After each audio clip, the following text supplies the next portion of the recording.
Bismillahirrahmanirrahim. Assalamualaikum warahmatullahi wabarakatuh. Alhamdulillahirrabbilalamin. Wassalatu wassalamu asrofil anbiya'i wal mursalin wa ala alihi washabihi ajmain, amma ba'du. Yang terhormat kepada Bapak dosen dan juga Ibu dosen Pak Maman Suryaman dan juga Ibu Siti Nur Azizah selaku dosen pengampu mata kuliah Pendidikan Agama Islam. Sebelumnya izin memperkenalkan diri, nama saya Dia Syarul Mubarak dengan NPM 10121747.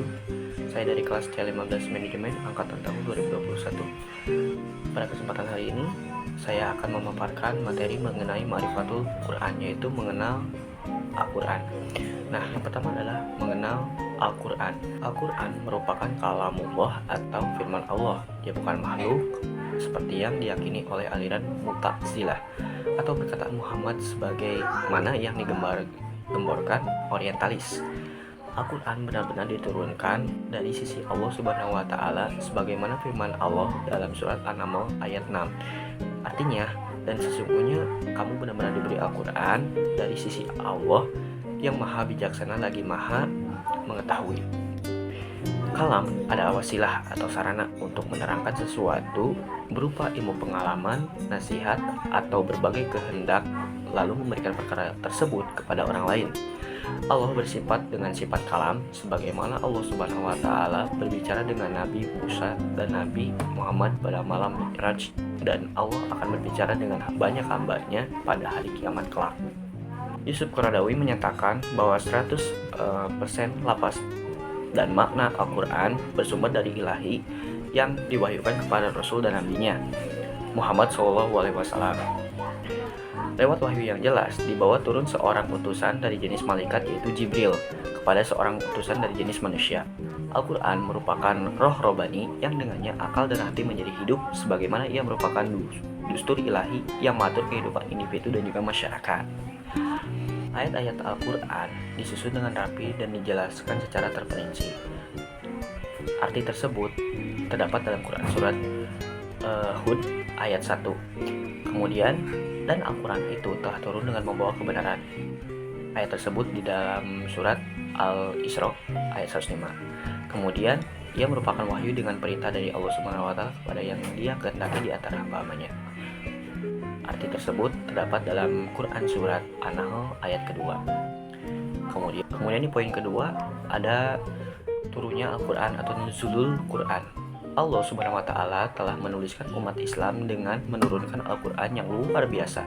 Ia sebagai kitab penutup dan kitab-kitab samawi yang menjadi undang-undang kehidupan, pemecah segala persoalan sebagai tanda keagungan dan juga keluhuran umat pilihan atau khairu ummah untuk bisa mengembangkan tugas risalah samawiyah yang paling mulia, di mana Allah memuliakannya dengan bekal kitab yang mulia. Turunnya Al-Quran merupakan bukti kesempurnaan ikatan risalah samawiyah yang dibawa melalui perantara malaikat Jibril alaihissalam yang memantapkannya ke dalam lubuk hati Rasulullah Shallallahu alaihi wasallam. Dia menyampaikannya sebagai wahyu dari Rabbul A'la Allah Subhanahu wa Ta'ala. Hal tersebut ditegaskan dalam firman Allah Subhanahu wa Ta'ala. Dan sesungguhnya Al-Quran ini benar-benar diturunkan oleh Tuhan semesta alam. Dia dibawa turun oleh Ar-Ruh Al-Amin atau Jibril ke dalam hatimu Muhammad agar kamu menjadi salah seorang di antara orang-orang yang memberi peringatan dengan bahasa Arab yang jelas. Al-Quran diturunkan melalui dua tahapan. Yang pertama adalah Al-Quran diturunkan dari Lauh Mahfudz ke Baitul Izzah. Pertama kali Al-Quran diturunkan dari Lauh Mahfudz ke Baitul Izzah dengan sekaligus pada malam Lailatul Qadar. Dan ini merupakan pemberitahuan kepada alam tingkat tinggi yang terdiri dari malaikat akan kemuliaan Nabi Muhammad SAW terkait turunnya Al-Quran secara sekaligus. Allah Subhanahu wa Ta'ala berfirman, beberapa hari yang ditentukan itu ialah bulan Ramadan, bulan yang di dalamnya diturunkan permulaan Al-Quran sebagai petunjuk bagi manusia dan penjelasan-penjelasan mengenai petunjuk itu dan pembeda antara yang baik dan juga yang batil. Artinya tersebut terdapat dalam Quran surat Al-Baqarah surah kedua ayat ke-185. Kemudian yang poin ketiga adalah Al-Quran telah ditinggalkan. Untuk bisa mencapai derajat orang yang bertakwa yang sesungguhnya, maka umat Islam baik secara individu maupun kelompok dituntut harus senantiasa berinteraksi dengan Al-Quran, sebab ia akan selalu menunjukkan kepada jalan yang benar. Interaksi dengan Al-Quran adalah salah satu ciri dari orang-orang yang bertakwa. Sebagaimana dikatakan oleh sebagian ulama bahwa esensi daripada takwa yang sesungguhnya adalah senantiasa berupaya untuk mengamalkan Al-Quran. Namun, apabila melihat fenomena yang berkembang di masyarakat saat ini, ternyata sebagian masyarakat, bahkan kita sekalipun terkadang melakukannya. Al-Quran tidak lagi dijadikan sebagai pedoman hidup atau sahabat dalam kesehariannya. Al-Quran tidak lagi dijadikan sebagai teman untuk bercengkrama bersama. Al-Quran tidak lagi dijadikan sebagai hati, padahal ia adalah sebagai kisah yang menyenangkan, sebagai syair yang indah untuk dinikmati dan sekaligus sebagai acuan dalam hidup terhadap kehidupan. Sebagaimana telah dicontohkan oleh baginda Rasulullah SAW beserta para sahabatnya, realitas sebagian masyarakat saat ini, padahal mereka sebagai kaum muslim, adalah realita yang sangat menyedihkan dan juga mengkhawatirkan untuk masa depan umat ini, sekaligus menunjukkan bahwa mereka telah menjauhkan Al-Quran dari kehidupannya. Al-Quran hanya dijadikan sebagai pajangan di lemari buku untuk melengkapi buku-buku yang lainnya, atau Al-Quran hanya dibuka seminggu sekali setiap malam Jumat, atau bahkan sebagian dari mereka dekat dengan Al-Quran hanya ketika ada yang meninggal saja. Dan masih banyak lagi cerita realita yang lainnya yang menunjukkan bahwa Al-Quran sudah benar-benar dijauhkan dari kehidupan mereka. Kemudian di poin keempat ada yang meningkatkan keimanan dengan Al-Quran.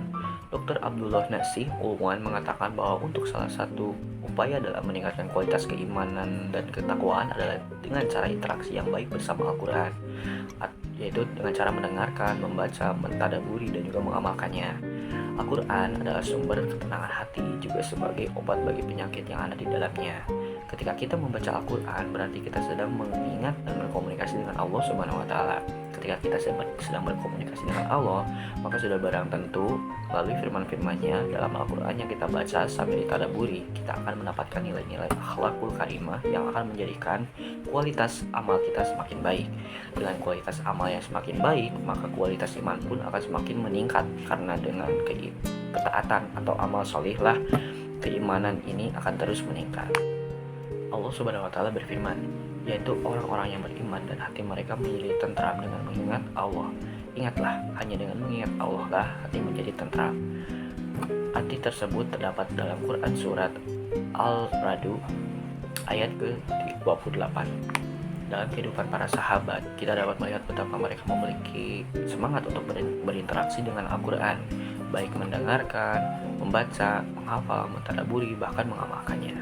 Kita mengetahui dari sejarah kehidupan mereka bahwa apabila kepada mereka 10 ayat dari Al-Quran, mereka tidak ditambah lagi kecuali setelah mengamalkan 10 ayat tersebut. Kita juga tahu bahwa mereka untuk setiap bulannya tidak kurang dari 3 kali untuk menghatamkan Al-Quran, dan mereka juga sangat bersemangat untuk membaguskan bacaan Al-Quran. Maka Rasulullah SAW sebagai satu-satunya suri tauladan bagi kita yang telah diikuti terlebih dahulu oleh para sahabat, cukuplah bagi kita sebagai acuan utama bagaimana seharusnya kita berinteraksi dengan Al-Quran dalam rangka meningkatkan keimanan dengan Al-Quran. Baiklah, itu dia pemaparan materi mengenai Ma'rifatul Quran dari yang saya sudah jelaskan barusan. Semoga bisa menjadi amalan kita semua dan semoga kita bisa menerapkannya dalam kehidupan sehari-hari kita. Mohon maaf bila banyak sekali kekurangan dari penyampaian saya yang masih terbata-bata dan juga masih ada beberapa kata yang emang tidak tepat atau kurang tepat. Semoga ini menjadi bahan pembelajaran bagi saya ke depannya untuk menjadi lebih baik lagi. Untuk itu saya juga berterima kasih kepada Bapak dosen dan juga Ibu dosen, Pak Muhammad Suryaman selaku pengampu dosen mata kuliah ini, yaitu pendidikan agama Islam dan juga Bunda Siti Nur Aziza. Terima kasih. Sekian dari penyampaian saya. Wabillahi taufiq wal hidayah. Wassalamualaikum warahmatullahi wabarakatuh.